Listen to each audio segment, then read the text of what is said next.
Sir start करें। Okay sir. Good morning everyone, respected principal ma'am, teacher, boss, and back to about discuss diabetes mellitus. So firstly like to introduce my group. Speaker number first, Ajay. Speaker number 2, Aarti. My topic is classification. Speaker number 3, complication of diabetes mellitus. Speaker number 5, Lalita Seni. My topic is diagnosis of diabetes. Speaker number 6, Suman. My topic is diabetic diet and treatment. mellitus. Diabetes, sugar या फिर मधुमेह सब एक ही बात है। Body में glucose level, sugar level या blood glucose का अगर लेवल बढ़ जाता है उसके नॉर्मल लेवल से तो उसे हम डायबिटीज कहते हैं। बेसिकली डायबिटीज होती है वो दो रीजन से होती है। फर्स्ट, अगर इंसुलिन बनना बंद कर दें, और सेकंड, अगर डिफरेंट बॉडी पार्ट पर काम नहीं कर पाए तो उसकी वजह से आपको डायबिटीज हो सकती है। डायबिटीज जो है वो एक लोग इससे प्रभावित होते हैं। बोलचाल की भाषा में इसे शुगर की बीमारी भी बोलते हैं। भी कार्य को करने के लिए ऊर्जा की आवश्यकता होती है और शरीर की जो आवश्यक ऊर्जा है वो ग्लूकोज होती है। ब्लड में इंसुलिन हार्मोन सेल में पहुंचकर एनर्जी प्रदान करता है और इंसुलिन का जो उत्पादन होता है वो पैनक्रियाज के द्वारा होता है। भोजन शरीर में जाकर ग्लूकोज में कन्वर्ट होता है, फिर ग्लूकोज ब्लड में मिल जाता है। मधुमेह रोगी जो है उपयोग नहीं कर पाते, इसलिए डायबिटीज को मेटाबॉलिक डिसऑर्डर भी कहते हैं। उसकी बढ़ी हुई मात्रा अगर सही तरह से उपचार नहीं पाए तो बॉडी के जो अंग है उसके लिए काफी नुकसान हो सकता है। World diabetes day 14 November. This is a universal blue circle symbol for diabetes. John Peter Frank is credited with the distinguishing diabetes mellitus and diabetes insipidus in 1794. In regard to diabetes mellitus, Joseph von Mering are commonly credited with the formal discovery 1889 of a role for the pancreas in causing the condition. Mellitus. Diabetes comes from the Greek word for siphon and implies that a lot of urine is made. The second term, mellitus, comes from the Latin word mel, which means honey, and was used because the urine was sweet. What is diabetes mellitus? The term diabetes mellitus describes a metabolic disorder of multiple etiology characterized by chronic hyperglycemia. What is hyperglycemia? Hyperglycemia, high blood sugar.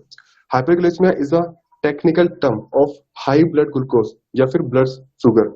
High blood sugar happens when the body can't use insulin properly. That is called hyperglycemia. Hyperglycemia with disturbance of carbohydrate, fat, and protein metabolism resulting from defect in insulin secretion or both. Middle age and elderly group are most commonly affected by diabetes. Diabetes is one of four major types of non-communicable disease: cardiovascular disease, diabetes, cancer, and chronic respiratory disease. यह है global diabetes data of report 2010 से लेकर 2045। Number of adult 20 से 79 years with diabetes world wide. इसमें world का, Europe का and western peripheries दिया गया है। अगर इसमें वर्ल्ड के अंदर 51 जो डायबिटीज के पेशेंट है वो इंक्रीज हुए, जैसे कि 219 के अंदर 463 मिलियन जो है वो डायबिटीज के पेशेंट इंक्रीज हुए। और अगर ऐसे देखा जाए 2030 के अंदर 578 मिलियन डायबिटीज पेशेंट बढ़ जाएंगे और 2045 के अंदर 700 मिलियन जो है डायबिटीज के पेशेंट जो है इंक्रीज हो जाएंगे, अगर ऐसा चलता रहेगा। अब बात करते हैं diabetes in India. According to the Indian Council of Medical Research Indian diabetes study ICMR INDIAB, a national diabetes study, India currently has 63 million people with diabetes. India represents the world's second largest diabetes population after China. This is said to increase to over 100 million by 2030. The majority of people of diabetes, 90% above, have type 2 diabetes T2DM.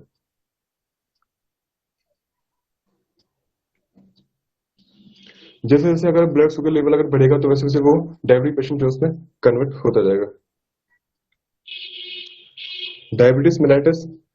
Diabetes mellitus is a chronic disorder of carbohydrate, protein, and metabolism, resulting from insulin deficiency or abnormality in the use of insulin. Definition: Diabetes mellitus, disease characterized by high level of blood glucose resulting from defect in insulin production, insulin action, or both. A disease in which the body ability to produce or respond to the hormone insulin is impaired, resulting in abnormal metabolism of carbohydrate and elevated level of glucose in the blood. Thank you. Next, speaker number 2, Aarti, types of diabetes mellitus.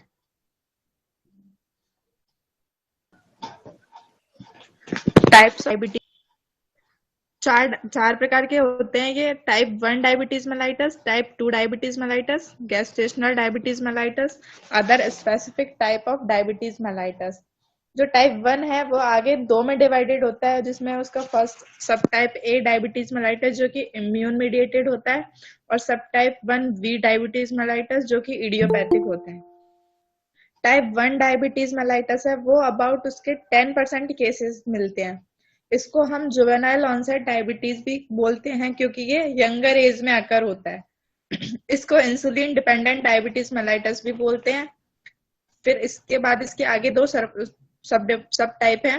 Type 1A जो कि immune mediated होता है.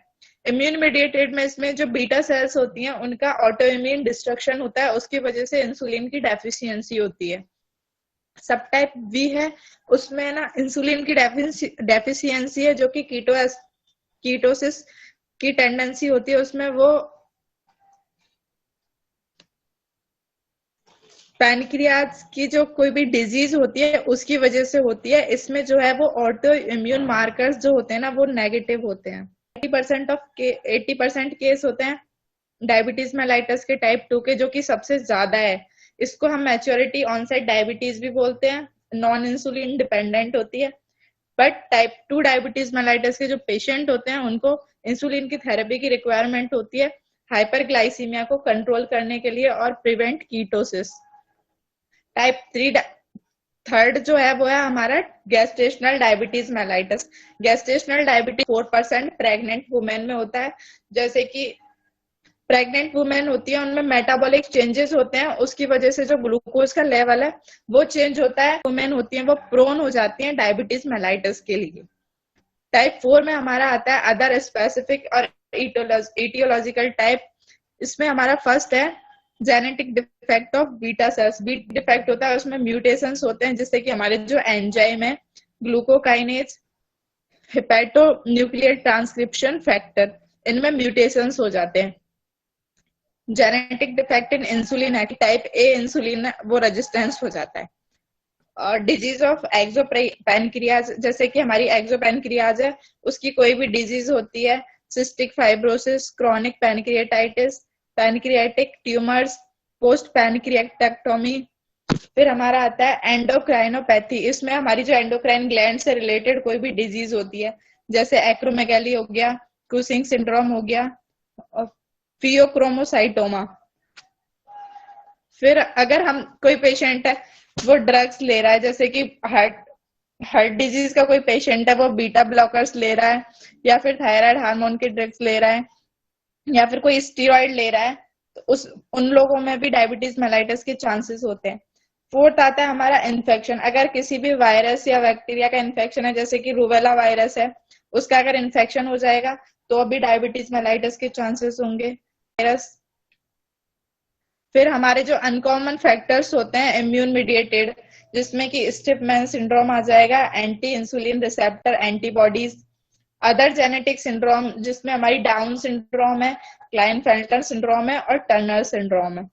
फिर major risk factor of type 2 diabetes mellitus, जो type 2 diabetes mellitus है वो सबसे ज्यादा होता है, तो उसी के रिस्क फैक्टर सबसे ज्यादा होते हैं, जिसमें family history of type 2 diabetes mellitus, obesity, habitual physical inactivity, previous identification of impaired fasting glucose and impaired glucose tolerance, history of gestational diabetes of delivery of baby heavier than 4 kg, polycystic ovarian disease, history of valvular disease।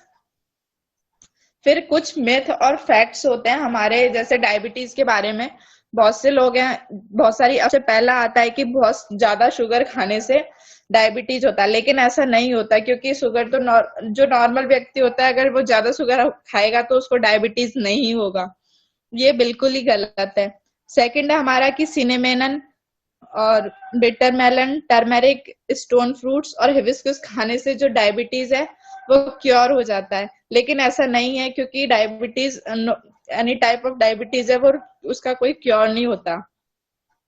Type 1 diabetes is more serious type of disease, but type 1 diabetes, type 2 diabetes और gestational diabetes तीनों ही हैं, वो बहुत ही serious disease है, तो equally serious होंगी, ये नहीं है कि टाइप 1 ही ज्यादा सीरियस होगा।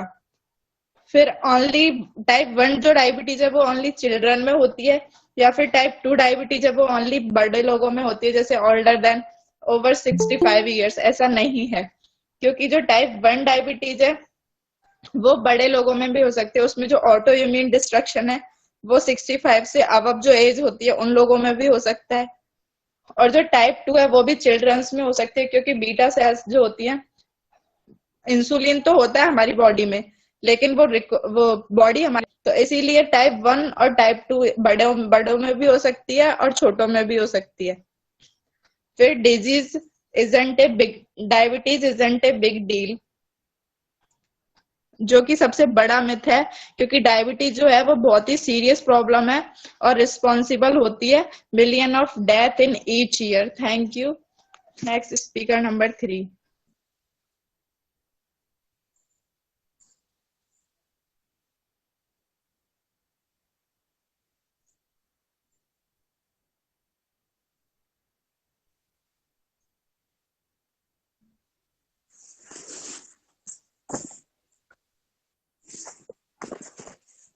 Gurman, teach pathophysiology and pathogenesis of diabetes mellitus.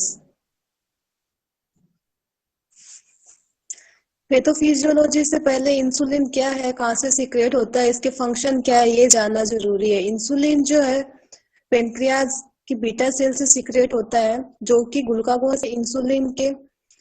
Glucagon के साथ मिलकर के ग्लूकोज के नॉर्मल लेवल को मेंटेन रखता है। इंसुलिन जो है नॉर्मल 4 फंक्शन करता है: promote glucose Uptake, glycogenesis, lipogenesis and protein synthesis. Insulin जो है ग्लूकोज के लेवल को कम करता है। इंसुलिन जो एक ट्रांसपोर्टर की तरह वर्क करता है, जो कि ग्लूकोज को ब्लड वेसल से लीवर, मसल्स, एडिपोज टिश्यू में ट्रांसपोर्ट करता है। इसका सिंथेसिस और रिलीज जो है वो ग्लूकोज पर डिपेंड करता है। इस जो ग्लूकोज जो है एक रेगुलेटर की तरह वर्क करता है।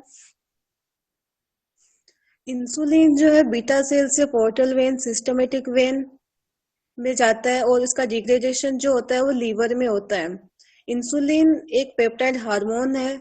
एक सभी हार्मोन के लिए एक स्पेसिफिक रिसेप्टर होता है जिसके साथ बाइंड करके वो अपना एक्शन करते हैं। इंसुलिन जो है इंसुलिन रिसेप्टर के साथ बाइंड होकर के इंट्रिंसिक टायरोसाइन काइनेज एक्टिविटी को इनिशिएट करता है। इस एक्टिविटी में क्या होता है, जो फॉस्फेट ग्रुप जो होता है उसका पेप्टाइड दूसरी पेप्टाइड जो प्रोटीन होती है उस पर ट्रांसफर होता है, जो कि पोस्ट रिसेप्टर इंट्रासेल्युलर पाथवे को एक्टिवेट कर देता है, जिससे फॉस्फोराइलेशन, डीफॉस्फोराइलेशन का स्टार्टिंग हो जाती है। और फिर इंसुलिन जो है टारगेट ऑर्गन जो भी एनाबॉलिक एक्शन है उस करता है। ग्लूकोज के ट्रांसपोर्ट के लिए GLUT2 और 4 जो कि ब्लड वेसल्स के ऊपर होते हैं, जो कि सिर्फ ग्लूकोज का ट्रांसपोर्ट करते हैं। Aetiology of diabetes mellitus. Hyperglycaemia जो है मेजर फैक्टर है डायबिटीज मेलाइटस के लिए। हाइपरग्लाइसेमिया जो होता है 3 कंडीशन की वजह, second increase glucose production and third है decrease glucose uptake by cells. First pathogenesis of diabetes mellitus. First pathogenesis में इसमें क्या होता है, डिस्ट्रक्शन ऑफ बीटा सेल, जिसकी वजह से इंसुलिन की पूरी तरीके से डेफिशिएंसी हो जाती है। इसमें इंसुलिन बाहर से लेना पड़ता है, इसलिए इसको इंसुलिन डिपेंडेंट डायबिटीज मेलाइटस भी बोलते हैं। यह बिफोर 35 ईयर्स होते हैं और ये टाइप 2 की तुलना में कम कॉमन है। टाइप फर्स्ट डायबिटीज मेलाइटिस की जो पैथोजेनेसिस है उसको दो सब टाइप में डिवाइड किया गया है, फर्स्ट ए और फर्स्ट बी। फर्स्ट ए जो 3 है, जेनेटिक ससेप्टिबिलिटी, ऑटो इम्यूनिटी और इन्वायरमेंटल फैक्टर, और फर्स्ट बी आइडियोपैथिक है, अभी अननोन है। Pathogenesis of type first diabetes mellitus. First genetic susceptibility, इसमें आइडेंटिकल ट्विंस के अंदर 50% चांस होता है डायबिटीज डेवलप होने के, और एक ससेप्टिबल जीन होता है HLA रीजन पर। HLA एक ह्यूमन ल्यूकोसाइड एंटीजन होता है जो कि इनकोड करता है एंटीजेनिक पेप्टाइड को टी सेल्स की तरफ।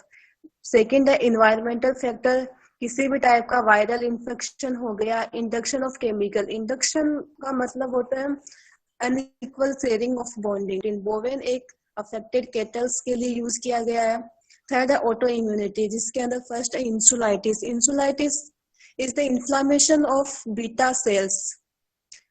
सेकेंड आइसोलेट सेल एंटीबॉडीज, जिसके अंदर एंटीबॉडीज बनती है against GAP, glutamic acid phosphate के against.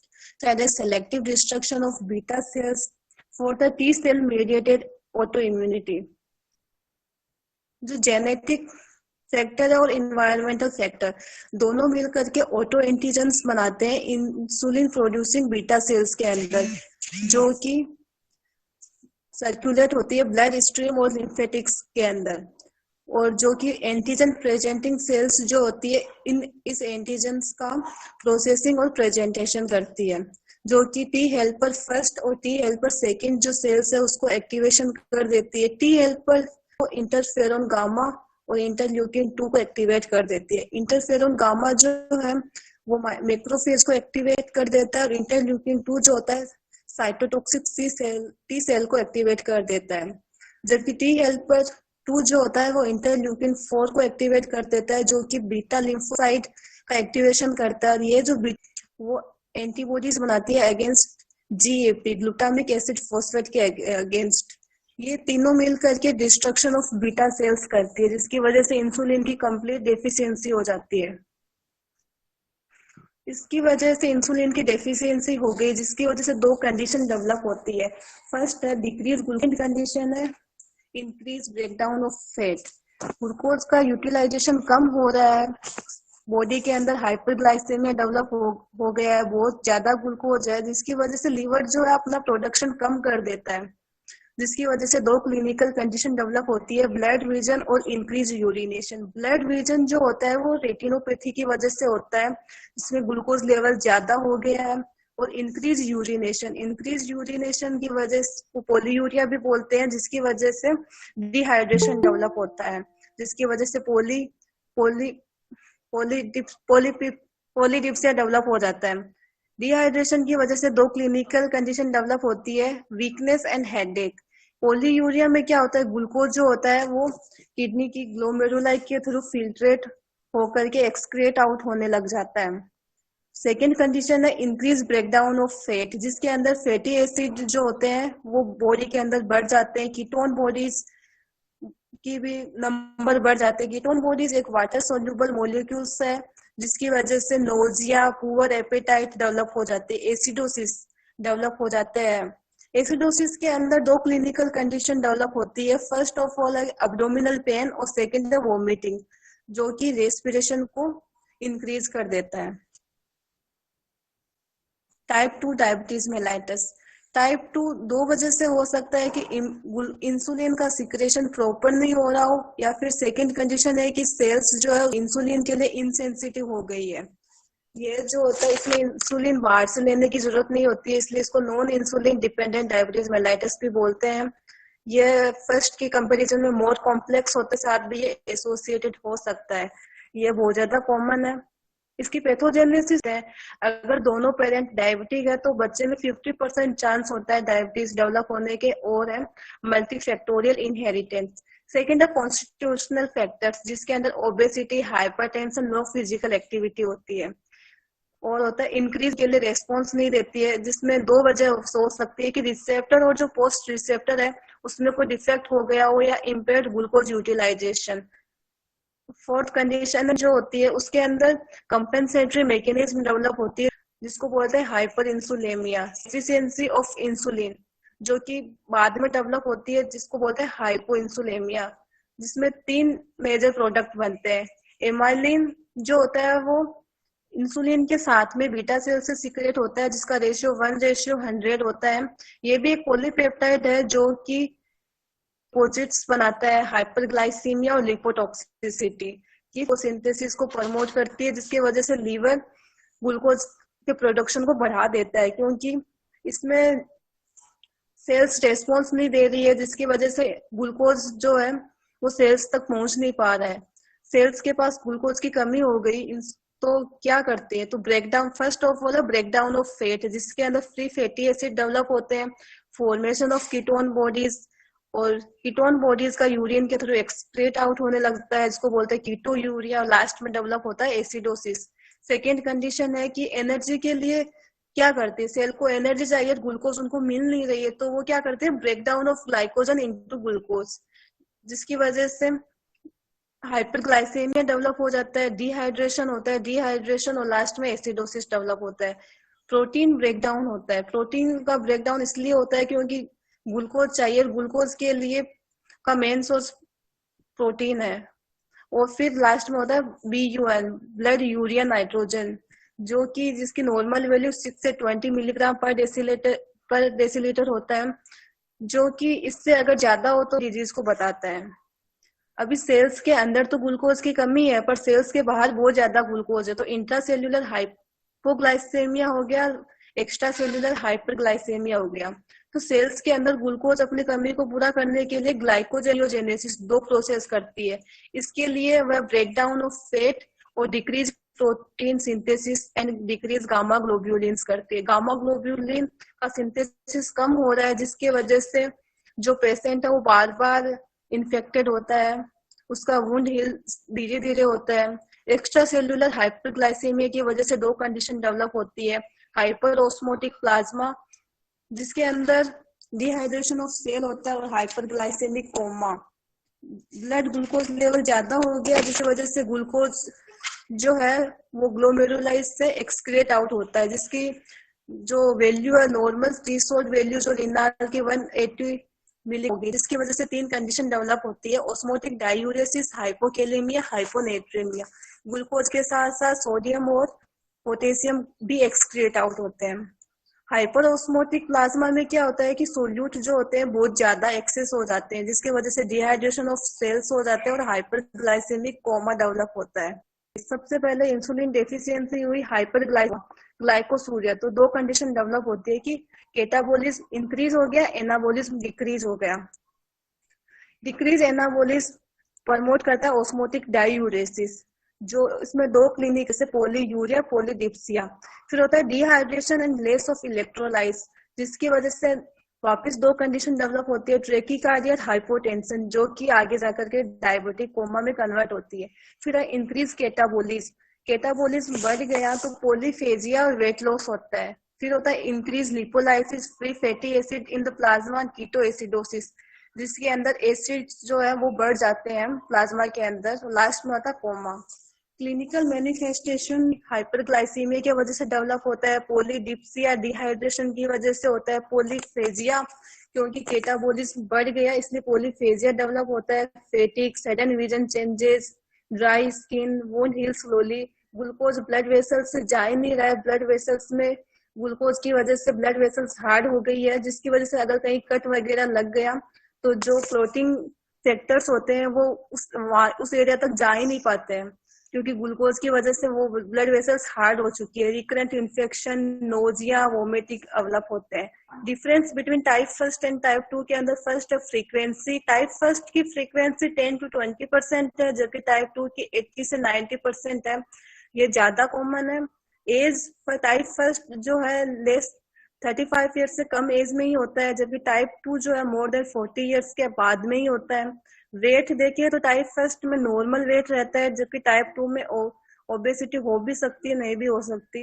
HLA region human leukocyte antigen जो होता है वो टाइप फर्स्ट में प्रेजेंट होता है, टाइप 2 में एब्सेंट होता है। पहले इस 2 को ज्यादा अफेक्ट करती है। टाइप 2 में 60% चांस होते हैं। जेनोसोम 6 है जबकि टाइप 2 में अभी अननोन है। आइडेंटिकल ट्विंस में 50% चांस होते हैं, टाइप 2 में 80% चांस होते हैं।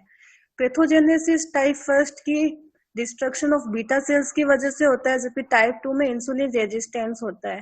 एंटीबॉडीज टाइप फर्स्ट में बनती है, टाइप 2 में एब्सेंट होती है। ब्लड इंसुलिन टाइप फर्स्ट में डिक्रीज होगी, टाइप 2 में इंसुलिन लेवल नॉर्मल है या फिर इनिशियल स्टेज में इंक्रीज होता है। मॉर्फोलॉजिकल चेंजेस देखें तो first of all isolates changes first में डेवलप होता है, टाइप 2 में फाइब्रोसिस ऑफ आइसोलेट्स होता है। एमाइलॉइड बॉडीज पॉलीपेप्टाइड होती है एक टाइप की जो कि टाइप फर्स्ट में एब्सेंट होती है, टाइप 2 में प्रेजेंट होती है। कॉम्प्लिकेशन देखें तो टाइप फर्स्ट में कीटोएसिडोसिस डेवलप होता है और टाइप 2 में hyper osmotic coma. External insulin type first में नीड होती है, टाइप 2 में नहीं होती। Thank you.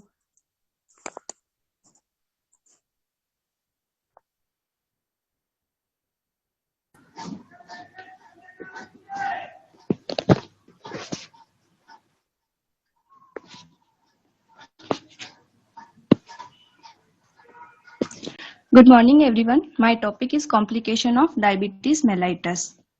अब हम इसमें डिस्कस करेंगे कि डायबिटीज मेलाइटस में क्या क्या कॉम्प्लिकेशंस हो सकती है और हमारी बॉडी के कौन कौन से ऑर्गन इससे अफेक्टेड हो सकते हैं, जैसे हार्ट, किडनी, हमारी आंखें, हमारे कान में क्या क्या इन्फेक्शन हो सकता है, ये सब हम डिस्कस करेंगे।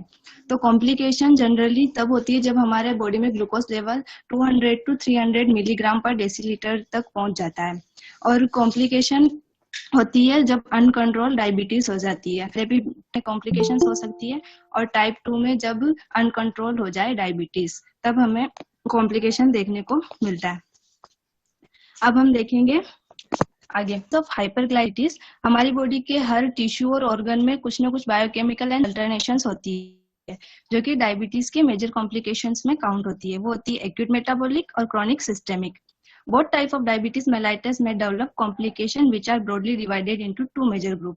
जो दोनों तरह की डायबिटीज होती है, टाइप 1 और टाइप 2, वो कॉम्प्लिकेशन डेवलप करती है जो कि दो उसमें डिवाइड की हुई है।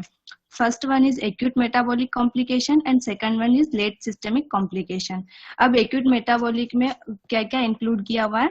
फर्स्ट है कीटोएसिडोसिस, सेकंड है hyperosmolar hyperglycaemic non ketotic coma and third है hypoglycaemia. Atherosclerosis, diabetic microangiopathy, diabetic nephropathy, diabetic neuropathy, diabetic retinopathy and अब हम इनको वन बाय वन डिस्कस करेंगे। तो सबसे पहले है एक्यूट मेटाबॉलिक कॉम्प्लिकेशंस। इसमें भी diabetic ketoacidosis, it is a complication of type 1 diabetes mellitus. ये टाइप 1 की कॉम्प्लिकेशन होती है, develop with severe insulin deficiency. Severe lake of insulin cause lipolysis in that adipose tissue. मतलब जब इंसुलिन की deficiency होगी तो लिपोलाइसिस होगा एडिपोज टिश्यू के अंदर, जिसकी वजह से फ्री फैटी एसिड्स रिलीज होंगे प्लाज्मा के अंदर। अब ये फ्री फैटी एसिड जो है वो लीवर में जाके ऑक्सीडाइज्ड होते हैं with help of acetyl coenzyme A into ketone bodies, जो कि है acetoacetic acid and beta hydroxy butyric acid. Free fatty acid oxidation to ketone body accelerate in presence of elevated level of glucagon. मतलब जब free fatty acid का oxidation होगा ketone bodies के अंदर, वो एलिवेटेड लेवल ऑफ ग्लूकागोन में ही rate of ketogenesis exceed the rate at which ketone bodies can be utilised bye the muscle and other tissue where ketonaemia and ketonuria occurs. अब इसकी clinical conditions में nausea, vomiting, deep and fast breathing, fruity scented breath, frequent urination, excessive thirst, mental confusion and coma. Most patient of ketoacidosis recover. इसके mostly patient recover कर जाते हैं। अब second one है hyperosmolar hyperglycemic non-ketotic coma। ये usually complication होती है type 2 diabetes mellitus की और इसका कॉज्ड होता है by severe dehydration resulting from sustained hyperglycaemic diuresis. The loss of glucose in urine is unable to drink sufficient water to maintain urinary fluid loss. मतलब इसमें glucose का लॉस यूरिन के through इतना ज्यादा होता है कि पेशेंट मेंटेन ही नहीं कर पाता है अपने बॉडी में वाटर को, नहीं कर पाता है। Features of ketoacidosis usually absent, मतलब जो कीटोएसिडोसिस के फीचर्स होते हैं anorexia, nausea, fast breathing, mental confusion, coma, ये इसमें यूजुअली एब्सेंट होते हैं, लेकिन prominent central nervous signs are present. Blood sugar is extremely high and plasma osmolarity is high. Thrombic and bleeding complications are frequent due to high viscosity of blood. और इसमें mortality low. It may develop in patients of type 1 diabetes mellitus. ये type 1 में develop होता है. May result from excessive administration of insulin, missing meal or due to stress. ये इसका मतलब ये रिजल्ट होता है जब कोई बहुत ज्यादा इंसुलिन ले ले या फिर अपना मील स्किप कर दे या ज्यादा स्ट्रेस ले ले तो. Hypoglycemic episodes are harmful as they produce permanent brain damage or may result in worsening of diabetic control and rebound hyperglycemia, so-called Somogis effect. अब सोमोगी इफेक्ट क्या है? सोमोगी इफेक्ट, अगर किसी पर्सन को डायबिटीज है और उसने रात में सोने से पहले इंसुलिन लिया लेकिन उसने अपना स्नैक नहीं खाया बेड टाइम और रात भर में उसका ब्लड शुगर लेवल ड्रॉप हो गया, तो सुबह जब वो उठेगा तो उसका ब्लड शुगर लेवल ड्रॉप होगा तो बॉडी उसको रिस्पॉन्ड करेगी कुछ हार्मोन्स रिलीज करके कि ब्लड शुगर लेवल वापस राइज हो जाए और मेंटेन हो जाए. तो इसी इफेक्ट को सोमोगी इफेक्ट बोला गया है. अब इसके क्लिनिकल फीचर क्या है? Excess sweating, excessive hunger, fatigue, pale skin, irregular or fast heartbeat, sleepiness, anxiety, etc. Now we will discuss about late systems. तो ये डेवलप होती है after a period of 15 to 20 year in either type of diabetes, यानी दोनों टाइप की diabetes में ये डेवलप हो सकती है 15 to 20 ईयर्स के बाद में. Late complications are largely responsible for morbidity and premature mortality in diabetes mellitus. अब हम इसको वन बाय वन डिस्कस करेंगे. तो सबसे पहले है atherosclerosis. Diabetes mellitus of both type 1 and type 2 accelerate the development of atherosclerosis, मतलब दोनों टाइप की डायबिटीज इसको एक्सेलरेट करती है. Atherosclerosis are more often associated with complicated, मतलब ये इनके सिफिकेशन हो जाना थ्रोम्बोसिस के साथ. The cause for accelerated atherosclerosis is not known. इसका कारण किसी को अभी ढंग से पता नहीं है, लेकिन जो पॉसिबल कंट्रीब्यूटरी फैक्टर है वो है hyperlipidaemia, reduced HDL level, non enzymatic glycosylation, increased platelet adhesiveness, obesity and associated hypertension in diabetes. अब इसके जो पॉसिबल इल इफेक्ट्स होते हैं वो early onset of coronary artery disease, silent myocardial infarction, cerebral stroke and gangrene of the toes and feet. Gangrene of the lower extremities is 100 times more common in diabetics than in non-diabetics. जो gangrene होते हैं 100 गुना ज्यादा common होता है diabetics में than in non diabetic patients में. अब है डायबिटिक माइक्रोएंजियोपैथी, मतलब कि formation of thrombi in the arterioles and capillaries, इनमें थ्रोम्बस का फॉर्मेशन होता है. It is characterised by basement membrane thickening of small blood vessels and the pathogenesis of diabetic microangiopathy as well as peripheral neuropathy in diabetics believed to due to recurrent hyperglycemia that caused increased glycosylation of hemoglobin and other proteins resulting in thickening of basement membrane. मतलब इसमें ये होता है कि haemoglobin के अंदर glucose और other जो प्रोटीन होते हैं वो आके स्टक हो जाते हैं और जिसकी वजह से बेसमेंट मेम्ब्रेन थिक होने लगती है इसकी. इसके बाद है diabetic nephropathy. Renal involvement is a common complication and leading cause of death in diabetes. मतलब रिनाल इन्वॉल्वमेंट है वो कॉमन कॉम्प्लिकेशन है. इंडिया में लगभग 60% जो डायबिटिक से डेथ होती है वो कॉम्प्लिकेशन डायबिटिक नेफ्रोपैथी जो होता है इसका 60% चांसेस इसी में होता है. Diabetic राइज्ड arterial blood pressure, enhanced cardiovascular morbidity and mortality. और इसका क्लिनिकल सिम्टम जो है albuminuria is the first sign and peripheral edema is the first symptom of diabetic nephropathy. जो albuminuria होता है ये इसका फर्स्ट साइन होता है और जो पेरिफेरल एडिमा होता है वो इसका फर्स्ट सिम्टम. इसके बाद है डायबिटिक न्यूरोपैथी. ये भी बहुत कॉमन डिसऑर्डर है और डायबिटिक्स में बहुत ही कॉमन होता है. ये मतलब लोअर एक्सट्रीमिटी और अपर एक्सट्रीमिटीज को बहुत ही अफेक्ट करता है और इसमें मतलब हाथों में पाँव में ऐसे झंझनाहट सी रहती है और अगर पेशेंट को अल्सर या कुछ भी हो जाए तो उसे फील ही नहीं हो पाता है क्योंकि उसके नर्व्स डैमेज हो जाते हैं और वो फील नहीं कर पाता है. ये affect system but peripheral neuropathy is most characteristic, मतलब इसकी जो पेरिफेरल न्यूरोपैथी होती है वो मोस्ट कैरेक्टरिस्टिक होती है, करता तो ये अफेक्ट सभी को है। जो बेसिक पैथोलॉजिकल चेंजेस होते हैं वो है segmental demyelination, Schwann cell injury and axonal damage, मतलब जो माइलिनेटेड शीट होती है उसका सेगमेंट में ब्रेकडाउन होने लग जाता है और इसके स्वान सेल्स होते हैं वो इंजर्ड हो जाते हैं और एक्सोन जो होते हैं उनमें भी डैमेज होता है। The pathogenesis of neuropathy is not clear, but ये related हो सकती है diffuse microangiopathy से और may be due to accumulation of sorbitol and fructose as a result of hyperglycemia, leading to deficiency of myoinositol. Myoinositol जो होता है वो एक biological active component होता है जो phospholipids में present होता है और इसकी deficiency से neuropathic pain हो सकता है और ये जो है nerve functions को improve करता है। अब इसके क्लिनिकल फीचर्स क्या क्या है?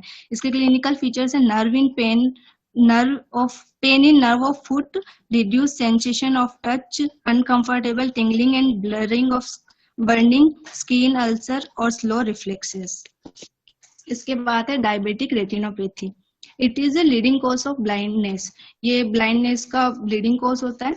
यहाँ दो तरह के लीजन्स इन्वॉल्व होते हैं रेटिनल वेसल्स में, background and proliferative. Besides retinopathy, diabetes also predispose the patient to early development of cataract and glaucoma. Retinopathy के अलावा पेशेंट्स में कैटेरेक्ट और ग्लूकोमा भी होता है। कैटेरेक्ट मतलब आंखों में धुंधलापन छा जाना भी होती है। इसके बाद है लास्ट वन, इन्फेक्शंस। जो डायबिटिक पेशेंट होते हैं वो ज्यादा ससेप्टिबल होते हैं बहुत सारे इन्फेक्शन के लिए, जैसे कि ट्यूबरकुलोसिस, न्यूमोनिया, पाइनेफ्राइटिस मतलब किडनी में इन्फेक्शन हो गया, ओटाइटिस मतलब ear infection, carbuncle and diabetic ulcers. This could be due to various factors such as impaired leukocyte functions, reduced cellular immunity, poor blood supply due to vascular involvement. इसके अलावा pregnant ladies में भी इसकी बहुत सारी complications हो सकती है, जैसे उसका अबॉर्शन हो जाना, अगर हाइपरटेंशन है तो उसका हाइपरटेंशन कॉम्प्लिकेशन, तो इसको मेंटेन करके ही रखना चाहिए। अगर हो गया और वो ठीक नहीं हो रहा तो उसको डॉक्टर से कंसर्न करते रहना चाहिए। Thank you. अब I would like to call next speaker for further diabetic mellitus. Thank you.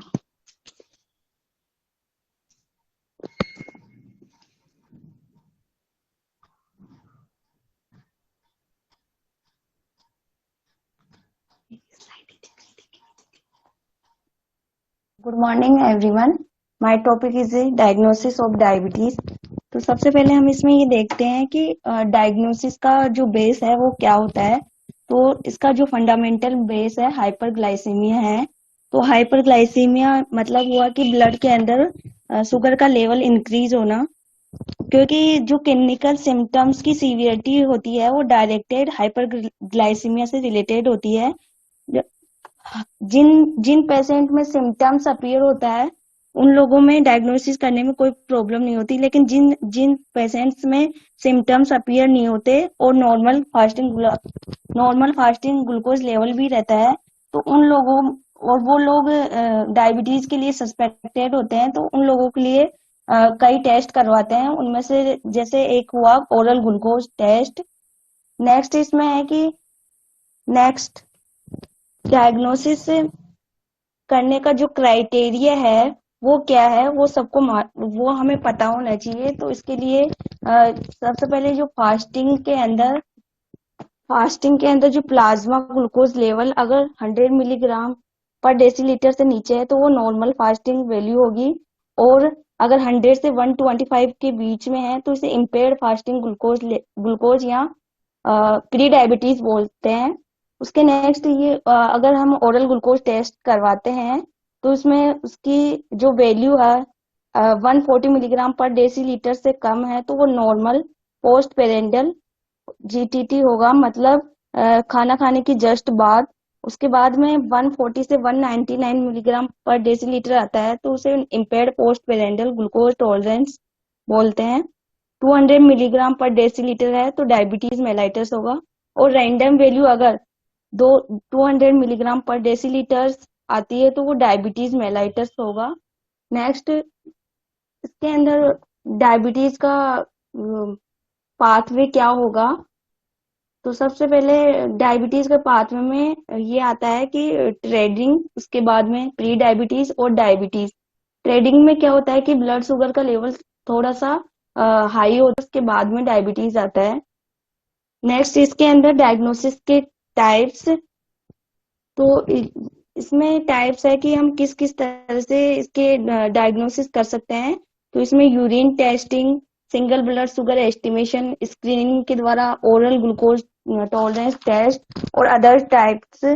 इसमें ग्लाइकोसाइलेटेड हीमोग्लोबिन हुआ, ग्लाइकेड एल्बुमिन हुआ, extended GTT, intravenous GTT, cortisone primed GTT, insulin ऐसे, प्रो इंसुलिन सी पेप्टाइड ऐसे, isolate auto antibodies और screening करते हैं। Urine testing, तो ये यूरिन टेस्टिंग सबसे चीप और कन्वीनियंट होता है। ये टेस्ट इसलिए करते हैं कि इससे हमें ग्लूकोज और कीटोन का यूरिन में पता चलता है। इसमें ग्लूकोज यूरिया, सबसे पहले तो यूरिन के अंदर ग्लूकोज की प्रेजेंस, इसके लिए बेनेडिक्ट क्वालिटेटिव टेस्ट करते हैं। ये ग्लूकोज के लिए स्पेसिफिक नहीं होता, ये मतलब जरूरी नहीं है कि ग्लूकोज के लिए ही हो, ये बाकी अदर सब्सटेंस अगर यूरिन में प्रेजेंट है तो उसको भी डिटेक्ट करता है। Deep stick method paper strip पर बेस्ड होता है। इसके अंदर अगर हम इसको ग्लूकोज यूरिन में डीप करते हैं तो इसका कलर पर्पल चेंज हो जाता है। उसके बाद में है कीटोन्यूरिया, इसमें हम रोथरा टेस्ट करवाते हैं और स्ट्रिप टेस्ट करवाते हैं। इसके द्वारा हम डायग्नोसिस के लिए नहीं करते, ये हम इससे हमें ये पता चलता है कि कितनी है, ज्यादा है। इसके बाद में नेक्स्ट है डिसएडवांटेज। इसके क्या क्या डिसएडवांटेज भी है, मतलब हम कंफर्म नहीं कर सकते इसके द्वारा कि किसी पेशेंट को डायबिटीज है ही। तो इसके लिए इसमें होता है, क्योंकि यूरिनरी ग्लूकोज टेस्ट में के अंदर क्या होता है कि हर इंडिविजुअल के अंदर रीनल थ्रेशोल्ड वैल्यू अलग अलग वेरिएट करती है। तो जैसे कोई डायबिटिक पेशेंट है तो उसके अंदर ये टेस्ट नेगेटिव भी हो सकता है, और एक नॉन डायबिटिक इंडिविजुअल है उसके अंदर पॉजिटिव भी कारण। और कई कंडीशन ऐसी भी होती है जिनके अंदर ग्लूकोसूरिया प्रेजेंट रहता है, जैसे रीनल ग्लो डिजीज हुई, एलिमेंट्री ग्लाइकोसूरिया हुआ, और metabolic disorders, starvation, intracranial lesions, इन सब के अंदर ग्लाइकोसूरिया है। सिंगल ब्लड शुगर एस्टिमेशन, ये भी एब्सोल्युटली नेसेसरी होता है। इसके अंदर अगर फास्टिंग प्लाज्मा ग्लूकोज वैल्यू अगर 126 मिलीग्राम पर डेसीलीटर आती है, इसकी तरफ इंडिकेट करते हैं। इसमें कुछ मेथड्स होते हैं, जैसे Folin Wu method, otoluidine, Somogyi Nelson, glucose oxidase methods. Next screening के द्वारा भी हम पता कर सकते हैं। तो स्क्रीनिंग हम टाइप 2 डायबिटीज के लिए करते हैं, और इसमें ये 45 ईयर से अबव इंडिविजुअल के लिए रिकमेंडेड किया जाता है, और ये एवरी 3 ईयर के लिए किया जाता है। उसके बाद में ओरल ग्लूकोज टॉलरेंस टेस्ट, ये सबसे मोस्ट इम्पोर्टेंट होता है, क्योंकि इसके द्वारा हम कन्फर्म को डायबिटीज है या नहीं है। तो इसमें क्या हो, सबसे पहले हम इसमें क्या क्यों करते हैं, क्योंकि ये इसके द्वारा ये पता चलता है कि ग्लूकोज यूटिलाइज करने की कितनी कैपेसिटी है। और उन पेशेंट्स में भी करते हैं जिन लोगों के अंदर फास्टिंग प्लाज्मा ग्लूकोज का लेवल 100 से 140 मिलीग्राम पर डेसीलीटर आता है। तो इसके लिए हमें पेशेंट को कुछ इंस्ट्रक्शन देने होते हैं। उसे टेस्ट करने से पहले 3 दिन के लिए कार्बोहाइड्रेट डाइट लेनी होती है, और मतलब उसको अगर वो कोई ड्रग्स ले रहा है हाइपरग्लाइसेमिक, तो उसे अवॉइड करनी होती है। टेस्ट से कोई स्टेनियस एक्सरसाइज नहीं की होनी चाहिए, और कम से कम ओवरनाइट फास्टिंग होनी चाहिए, मतलब लगभग 8 घंटे की। और टेस्ट के दौरान कोई भी स्मोकिंग वगैरह ये नहीं होना चाहिए। इसके बाद में हम इसके अंदर ओरल ग्लूकोज टॉलरेंस टेस्ट में जब पेशेंट को सबसे पहले हम 75 ग्राम ग्लूकोज को 300 ml वाटर में डिसॉल्व करके देते हैं। उसके बाद में इसके टाइप्स ग्लूकोज टॉलरेंस टेस्ट में हमें 4 प्रकार के कर्व मिलते हैं। तो इसमें सबसे पहले है नॉर्मल कर्व, सेकंड है curve for renal glucosuria, curve for alimentary glucosuria और डायबिटीज मेलाइटस। तो सबसे पहले नॉर्मल कर्व, इसके अंदर हम देखते हैं कि जो ये कर्व बनता है वो ब्लड में वाई वर्क्स पर ब्लड शुगर लिया है। तो इसमें सबसे पहले फास्टिंग प्लाज्मा ग्लूकोज देखते हैं। तो इस फर्स्ट वाले में फास्टिंग प्लाज्मा ग्लूकोज है ब्लड के अंदर, लेकिन यूरिन के अंदर ग्लूकोज की अपीयरेंस नहीं होती है। उसके बाद में जैसे हम ओरली ग्लूकोज देते हैं उस पेशेंट उस पर्सन को, तो उसमें ग्लूकोज का लेवल इंक्रीज होता है, लेकिन 2 घंटे बाद में फिर वापस चेक करते हैं तो वो नॉर्मली आ जाता है। तो इसलिए इसको कहते हैं रीनल ग्लूकोसूरिया। इसके अंदर जिन लोगों के अंदर फास्टिंग प्लाज्मा ग्लूकोज लेवल 100 से बिलो है, लेकिन जैसे ही उनको और उनके अंदर यूरिन के अंदर भी ग्लूकोज की प्रेजेंस नहीं नजर आ रही, लेकिन जैसे ही ओरली उनको ग्लूकोज देंगे हम, तो ग्लूकोज का लेवल ब्लड के अंदर इंक्रीज और यूरिन के अंदर भी ग्लूकोज की अपीयरेंस होगी। लेकिन इसके बाद हम 2 घंटे बाद दोबारा उसका टेस्ट करते हैं तो वापस ब्लड ग्लूकोज लेवल नॉर्मल आ जाता है और यूरिन के अंदर भी ग्लूकोज की अपीयरेंस नहीं होती है। नेक्स्ट है लैग स्टोरेज ग्लूकोसूरिया। ये कुछ ऐसे लोगों में होता है कुछ ऐसे लोगों में होता है जिनमें खाना खाने के जस्ट बाद ग्लूकोज का लेवल इंक्रीज हो जाता है और वापस 2 घंटे बाद में नॉर्मल हो जाता है। इसमें नॉर्मल फास्टिंग प्लाज्मा ग्लूकोज 100 से बिलो है। जैसे ही हमने ओरली उसको ग्लूकोज दिया तो इस रीनल थ्रेशोल्ड वैल्यू से ऊपर ग्लूकोज ब्लड के अंदर अपीयर होगा और यूरिन के अंदर भी अपीयर होगा, लेकिन 2 घंटे के बाद में वापस नॉर्मल हो जाएगा। ये कई कंडीशंस में होता है, जैसे प्रेगनेंसी में हुआ और हाइपरथायरॉयडिज्म में हो सकता है, क्योंकि उन पेशेंट्स के उनके अंदर ग्लूकोज कंट्रोल करने की कैपेसिटी थोड़ी कम हो जाती है। उसके बाद में नेक्स्ट है डायबिटीज मेलाइटस।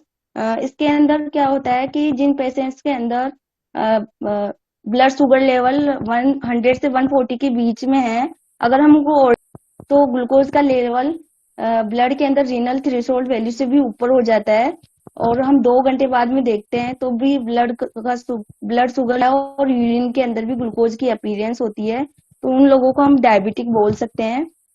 नेक्स्ट इसके अंदर रीनल ग्लाइकोसूरिया, मतलब ये हुआ है कि इसके अंदर रीनल ग्लाइकोसूरिया मतलब किडनी से रिलेटेड कोई डिजीज है किसी पर्सन को, तो यूरिन के अंदर ग्लूकोज की अपीयरेंस हो रही है।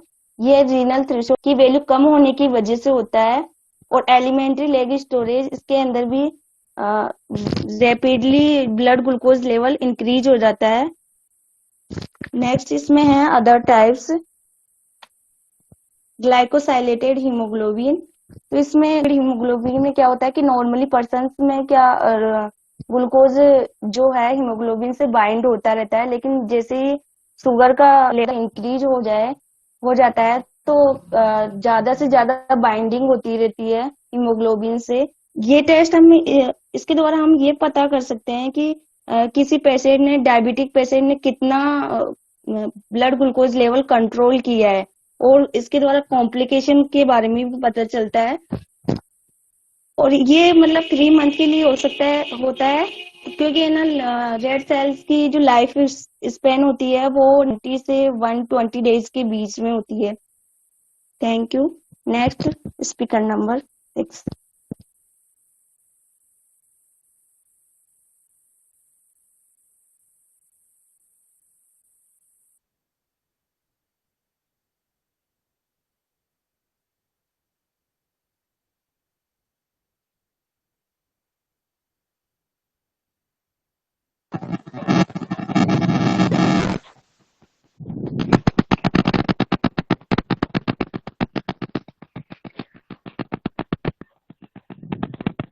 Good morning to respected principal ma'am, teachers, seniors and friends. My topic is diabetic diet and treatment. Am I audible? Yes, you are audible.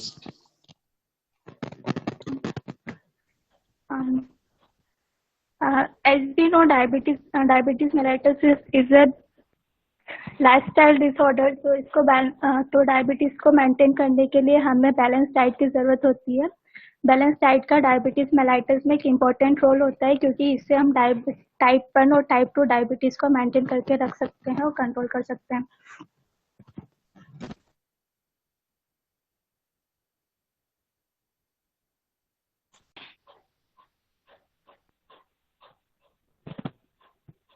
Dietary guidelines, maintain ideal body weight.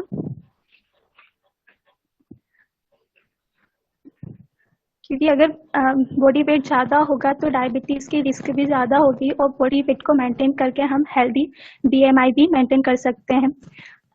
Eat more starch based carbohydrate, क्योंकि carbohydrate जो होता है उसमें more than half body energy account होता है, और वो easily absorb भी नहीं होगा ब्लड सेल्स से। उसके बाद में प्रोटीन और फैट और ऑयल्स का रेस्ट्रिक्शन करना चाहिए, क्योंकि उसकी वजह से कोलेस्ट्रॉल का लेवल जो होगा वो बढ़ जाएगा, जिसकी वजह से ब्लड शुगर लेवल भी बढ़ जाएगा। हमें फूड में ऐसे फूड इंटेक करना चाहिए जिसमें फाइबर्स ज़्यादा हो, क्योंकि फाइबर्स जो होते हैं उसकी वजह से, क्योंकि फाइबर्स जो होते हैं वो कोलेस्ट्रॉल के एब्जॉर्प्शन को डिक्रीज कर देते हैं।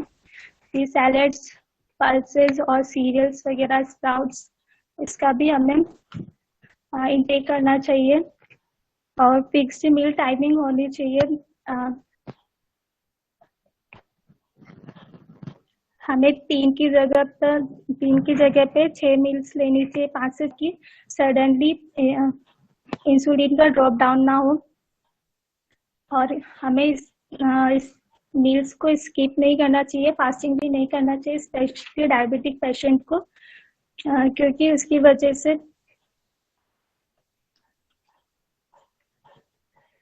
हाइपोग्लाइसीमिया का रिस्क बढ़ जाता है और ब्लड में ग्लूकोज का लेवल जो होता है कम हो जाता है।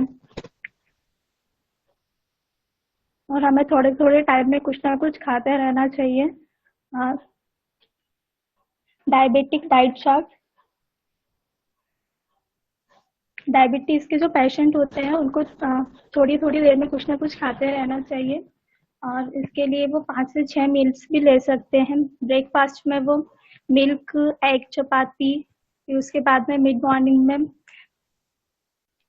फ्रूट्स ले सकते हैं। लंच में चपाती ले सकते हैं, मल्टीग्रेन चपाती, दाल, seasonal vegetables, fresh salad.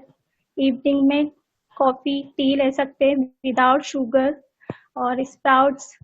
Pre dinner में फ्रेश फ्रूट्स, सूप, और डिनर में मल्टीग्रेन चपाती और दाल, सीजनल वेजिटेबल्स, और बेड टाइम में मिल्क ले सकते हैं। इसके बाद में डायबिटीज पेशेंट को अपनी में क्या इंक्लूड करना चाहिए, तो ग्रीन वेजिटेबल्स उसको इंक्लूड करनी चाहिए, क्योंकि उसमें एंटीऑक्सीडेंट्स होते हैं, विटामिन्स होते हैं, मिनरल्स होते हैं, और लो कोलेस्ट्रॉल एंड फैट होता है। इसके बाद में फाइबर्स, क्योंकि फाइबर्स जो होते हैं उनमें न्यूट्रिएंट ज़्यादा होता है और कोलेस्ट्रॉल के एब्जॉर्प्शन को देते हैं। स्पाइसेस लाइक दालचीनी, हल्दी, क्योंकि दालचीनी जो होता है वो ब्लड में शुगर लेवल को कम कर देता है और ब्लड शुगर लेवल को इम्प्रूव करता है, और इंसुलिन सेंसिटिविटी को भी कंट्रोल करता है। और हल्दी जो होता है उसमें क्यूक्यूमिन प्रेजेंट होता है, जो कि ब्लड शुगर लेवल को रिड्यूस कर देता है। व्हाइट राइस जो होता है उसमें फाइबर कम होते हैं, जो कि इजीली डाइजेस्ट हो जाते हैं, इसकी वजह से ब्लड शुगर लेवल जो होता है वो बढ़ जाता है। एग्स ले सकते हैं और मेथी सीड्स ले सकते हैं। मेथी सीड्स को इफेक्टिव रेमेडी भी कंसिडर किया गया to control blood sugar. And nuts ले सकते हैं, क्योंकि वो इजीली डाइजेस्टिबल कार्बोहाइड्रेट्स नहीं होते हैं और ब्लड शुगर लेवल को भी रिड्यूस करने में हेल्प करते हैं। फिश में ओमेगा 3 फैट होता है, और 8 से 10 ग्लास पानी। उसके बाद में क्या अवॉइड करना, sweets, sugar, Honey, bakery products, deep fried items, sugar free effects आते हैं किडनी पे। और सॉफ्ट ड्रिंक्स, क्योंकि सॉफ्ट ड्रिंक्स में शुगर का कंटेंट ज़्यादा होता है और एक्टिव कंपाउंड्स भी ज़्यादा होते हैं, जिसकी वजह से ब्लड शुगर लेवल बढ़ जाता है। और डीप फ्राइड फूड्स में ट्रांसफर ज़्यादा होता है, जिसकी वजह से कोरोनरी हार्ट डिजीज और ब्लड शुगर लेवल का रिस्क बढ़ जाता है।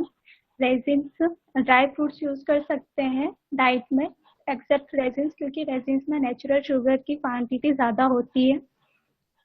पटेटोज यूज़ नहीं करने चाहिए, क्योंकि इसमें ग्लाइसेमिक इंडेक्स जो होता है वो 85 होता है, इसकी वजह से ब्लड शुगर लेवल बढ़ जाता है।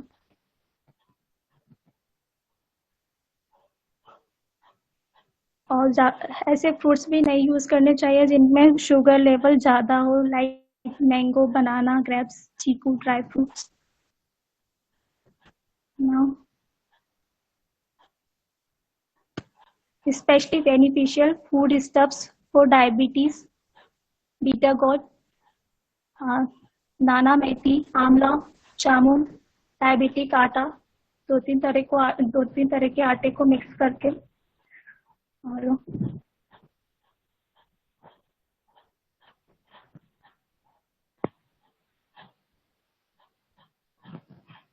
ये कुछ फ्रूट्स हैं जिनमें शुगर लेवल ज़्यादा होती है, उनको अवॉइड करना चाहिए, और जिनमें कम होती है उनको डाइट में इंक्लूड करना चाहिए। Now diabetes treatment.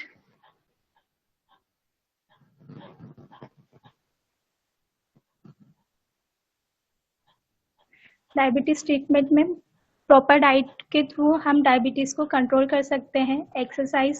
एक्सरसाइज करके भी डायबिटीज को कंट्रोल कर सकते हैं, और एक्सेस जो ग्लूकोज लेवल होगा उसका यूटिलाइजेशन हो जाएगा सेल्स के through. Regular monitoring and medications, yoga करके भी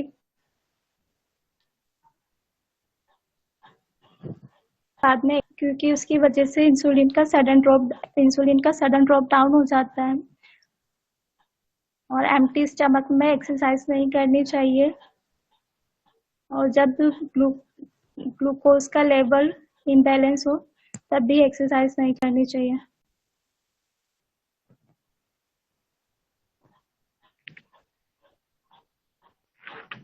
इंसुलिन इंजेक्शन भी इसमें इंक्लूड कर सकते हैं। और homeopathic treatment as per symptoms: alpha for blood vision, acid for slow healing, और क्रेटिगस फॉर ड्राई माउथ, बच्चों में जब डायबिटीज हो जाता है उसके लिए यूज किया जाता है। इंसुलिनम 3x, ईचिंग इन ग्रोइन और vagina, साइजिजियम, increased urination, tarantula, or nausea and vomiting, mercurial salt, excessive thirst and appetite, uranium nitricum for yeast infection. Now, prescription for good health: eat healthy food and daily physical activity, by which we control diabetes. Thank you.